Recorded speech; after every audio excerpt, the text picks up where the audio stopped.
मित्तल भवन की उस शांत दोपहर में कोई कल्पना भी नहीं कर सकता था कि कुछ ही पलों में पूरा घर दहल उठेगा।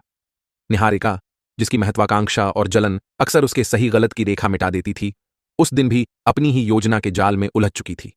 उसका मकसद बस इतना था कि रजनी को थोड़ा डर लगे, वह उसके रास्ते से हट जाए और कुछ समय के लिए घर से दूरी बना ले। इसी सोच में उसने बगीचे की सीढ़ी को बांधने वाली रस्सी को हल्का सा काट दिया था, बस इतना कि सीढ़ी अस्थिर हो जाए, लेकिन जानलेवा न बने। पर इंसान भले योजना बनाए, घटनाएं हमेशा उसके हाथ में नहीं होती। रजनी जैसे ही पेड़ की ऊंचाई पर एक टहनी काटने के लिए सीढ़ी पर चढ़ी, रस्सी अचानक पूरी तरह टूट गई। सीढ़ी झटके से हिली और रजनी नीचे फिसलकर कांच की मेज के एक धारदार कोने पर जा गिरी। अगले ही क्षण उनकी गर्दन पर गहरा घाव बन गया और खून तेजी से बहने लगा। उनकी दर्द भरी चीख ने पूरे घर का दिल झकझोर दिया। राध्या, जो घर के अंदर थी, वह आवाज सुनते ही सब कुछ छोड़कर बाहर दौड़ी। उसकी आंखों में घबराहट और दिल में अनकहा भय था। जैसे ही उसने अपनी मां को खून से लथपथ जमीन पर पड़ा देखा, उसकी दुनिया जैसे किसी ने एक झटके में तोड़ दी। वह घुटनों के बल बैठकर चिल्लाई, मां, कोई है? मेरी मां को बचाओ! उसकी चीख पूरे घर में गूंज गई। प्रथम अपने कमरे से बाहर निकला ही था। राध्या की चीखों ने उसकी रगों में बिजली सी दौड़ा दी। वह तेजी से बाहर भागा, लेकिन रास्ते में निहारिका से उसकी टक्कर हो गई। प्रथम की नजर तुरंत निहारिका के हाथ में पकड़े चाकू पर पड़ी। उसके चेहरे पर अविश्वास और गुस्से की आंधी एक साथ उमड़ी। यह चाकू तुम्हारे हाथ में क्यों? लेकिन उसने जवाब का इंतजार नहीं किया और रजनी की तरफ दौड़ पड़ा। रजनी की हालत देखकर प्रथम की सांसें जैसे थम गईं। वह एक पल के लिए स्थिर हो गया, लेकिन राध्या की कांपती आवाज ने उसे संभाल लिया। भैया, जल्दी अस्पताल लेकर चलो, मां की सांसें टूट रही हैं।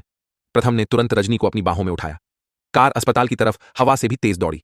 पीछे की सीट पर राध्या अपनी मां का चेहरा सहला रही थी, रोती जा रही थी। मां, प्लीज आंखें खोलो, हमें छोड़कर मत जाओ। अस्पताल पहुंचते ही डॉक्टरों ने रजनी को इमरजेंसी वार्ड में ले लिया। स्थिति अत्यंत गंभीर थी। बाहर खड़े प्रथम और राध्या की हालत किसी टूटे हुए इंसान जैसी थी। डॉक्टर ने आकर बताया, कट बहुत गहरा है, खून बहुत बह चुका है, हम पूरी कोशिश कर रहे हैं। उधर दूसरी ओर निहारिका डर के मारे होश खोने की कगार पर थी। उसने कभी नहीं सोचा था कि हल्का सा मजाक जानलेवा हादसे में बदल जाएगा। उसकी सांसें तेज हो गईं। वह खुद से बड़बड़ाने लगी, अगर रजनी चली गई तो मुझे मुझे जेल हो जाएगी, मुझे यहां से निकलना होगा अभी। वह भागने के लिए सामान पैक कर रही थी, तभी प्रथम उसके सामने सबूत लेकर खड़ा हो गया। मोबाइल रिकॉर्डिंग, डॉक्टर की रिपोर्ट और गार्डन कैमरे की तस्वीरें। पुलिस तुरंत पहुंची और निहारिका को गिरफ्तार कर लिया। लेकिन असली तूफान तो अब शुरू होना था। जैसे ही निहारिका को ले जाया जा रहा था, घर की दादी ने पुलिस के सामने दीवार बनते हुए कहा, यह सब झूठ है, मेरी निहारिका निर्दोष है, राध्या ने इसे फंसाया है। उनके शब्दों में गुस्सा नहीं, बल्कि डर था। वह जानती थीं कि अगर निहारिका जेल गई तो मित्तल भवन की सत्ता पर उनका नियंत्रण खत्म हो जाएगा। उनकी आंखों में एक छिपी चमक थी, एक नया षड्यंत्र जन्म ले रहा था।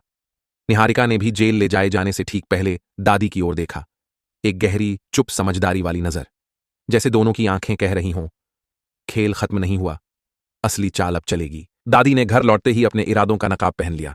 उन्होंने घर वालों के सामने दुखी आवाज में कहना शुरू किया, हमारी बहू को फंसाया गया है और इसके पीछे सिर्फ एक ही छाया है, राध्या। जिस दिन यह लड़की इस घर में आई है, घर की खुशियां बिखरनी शुरू हो गई हैं। उनकी आवाज धीमी थी, मगर जहर से भरी हुई। अब उनका एक ही लक्ष्य था, रजनी और राध्या के बीच दरार पैदा करना, ताकि राध्या अकेली पड़े और फिर उसे इस घर से निकाल देना आसान हो जाए। मित्तल भवन में आने वाला कल अब और अधिक तूफानी होने वाला था।